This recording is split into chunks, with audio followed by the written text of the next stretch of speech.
What's going on? Black to Basics 3. I'm here with Saurus. What's going on, man? Yo, yo. You had a battle yesterday. We just had a battle here at Dirtbag Dan studio today. True. What'd you think of the battle here? The battle here today was dope with Storm and Deadman. Great setting for it. Just a small group of people there to watch it, but everybody who knows and understands good material and what to react to and whatnot. So I thought it was the perfect setting for the battle to go down. Oh, the Back to the Future bar was crazy. The Michael B. Jordan Fantastic Four line was absolutely ridiculous. He had so many though. I could pause. I could just delay the interview forever and just keep thinking of them and naming them off. You know what I'm saying? It was kind of like a connoisseurs event, though. It's not just a bunch of jabronis watching these battles. True. Yeah. Oh, yeah. It was pretty much like all of the battlers and all of the regulars watching this. So that was awesome. Yeah, it was a good time. But let's talk about yesterday. Yesterday was a poppin' event. Let us. People really seemed to like your guys' battle. Yeah. Oh, yeah. I had a great time in it. I mean, obviously, Fresco left the planet during our battle at one point and is yet to return, and that was dope of him to do for sure. Yeah, what does it say about you that you're getting everybody's best performances? It always makes me feel good that I bring the best out of people who I regard as some of the best to begin with. So I'm always happy to be involved in something like that, even because I was happy with my material. So at the end of the day, I can't be mad at anything, and I have to just be like, yo, salute, because I felt like I wrote my ass off, and your shit was just... You got all your shit off, too. Yeah, it's not exactly. like it was... I got my rounds off clean. Neither of us had a stumble or anything. He had one small hiccup, and it was when he was repeating that giant scheme that everybody made him say again. Right. So yeah, I thought the battle went over great, and obviously, people seem to think that it was one of the better ones of the night, so I'm good with that for sure. A little bit of a grudge match, too, if people don't know. Sort of, we're cool, but yeah, it was a rematch. A rematch. Yeah, it was a rematch. We battled at Scribble 08. I beat him at Scribble 08. And so few people know it because the footage doesn't exist. Oh, jeez Louise, man. Freaking... Damn, amateur hour. I'm a little... Switch. I'm flustered now. What else do you want to talk about? I would have beat you at Scribble just based on that mic handling. Yeah, definitely, man. Just no control. I'm holding it all down. It's bad news over here. He would have killed me at Scribble. You did beat me in the freestyle format, though. I did at one of the World Dom day threes. The Connoisseurs interview point 2 right there. That's proud to be. The champ right here, multiple times. But so we saw some wild shit yesterday, especially from Daylight, who brought out another antic. We did see Day bring maybe his most creatively designed antic, or not. I don't know about most creatively, but it was very creatively put together and something that he hand built, which makes it I appreciate it even more. Yeah, and hearing after the battle, hearing what his mindset going into it was when he talked to QP and Fox, absolutely blows my mind, because apparently he was just so here's what's gonna go down. I'm not just gonna let him 3-0 bar me to death. He's gonna 3-0 me, but I'm still going to win the battle.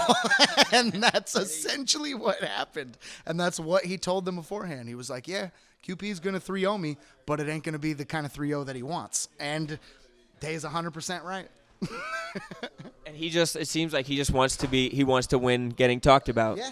And he's right about that, I guess, being the true testament of who did the most memorable thing. It's what is that?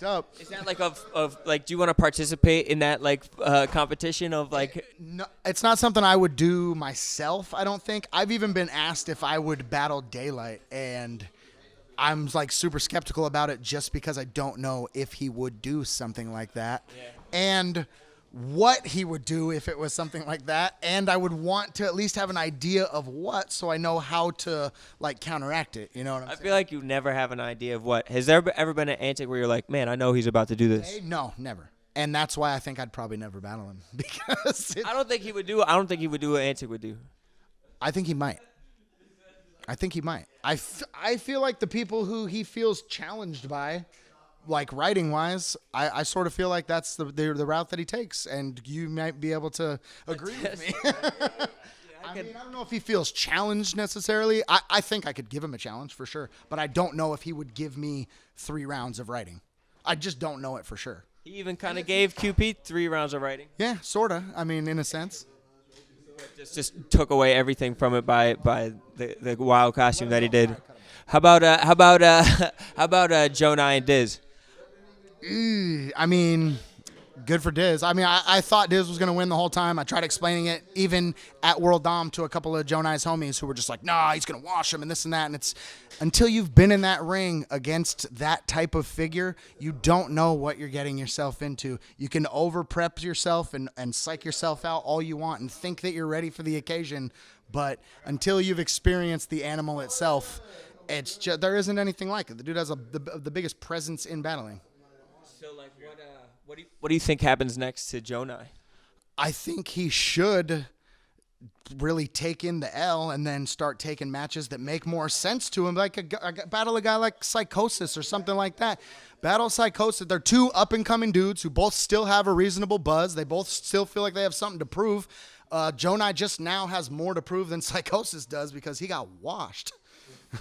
Yeah, and that never happened. They have a mutual opponent in JC. Yeah, they do have that mutual opponent. Keep talking about Gjonaj. I mean, I just thought it's just funny. The 2 different mentalities going into the battle really kind of told me beforehand how it was going to play out. Diz was in a very like centered and more calm place than he usually is. And this fool, like the morning of the battle, we were going to get breakfast and shit. We're walking out of the hotel and Gjonaj and his homies were like, you ready to die today? And blah, blah, blah.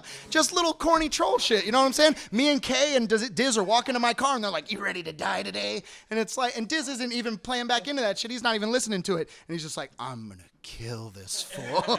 You know what I'm saying? It's just, he didn't understand the animal that he was provoking is really what it was. And honestly, he should just take it as a humbling experience. That's really all it is. And just, yeah, that's just well said. Well said. Don't be proud of those first and third rounds either. You know what I'm saying? I seen his post on Talkback saying he's proud of his first and thirds. What would it take for him to, like, what would he have to do to battle you? I mean, he could start a Lex Luthor fund. You know what I'm saying? It's really probably the only way. I'd probably battle it. You know, we could talk about it. I have a feeling he, after watching this, there might be a retaliatory blog. You know what I'm saying? I ain't tripping, though. Especially, damn. His blogs ain't going to get no crowd reaction, though. You feel me? Oh, my God. That's sick. This is the Saurus, battlerap.com. Black to Basics. Let's go.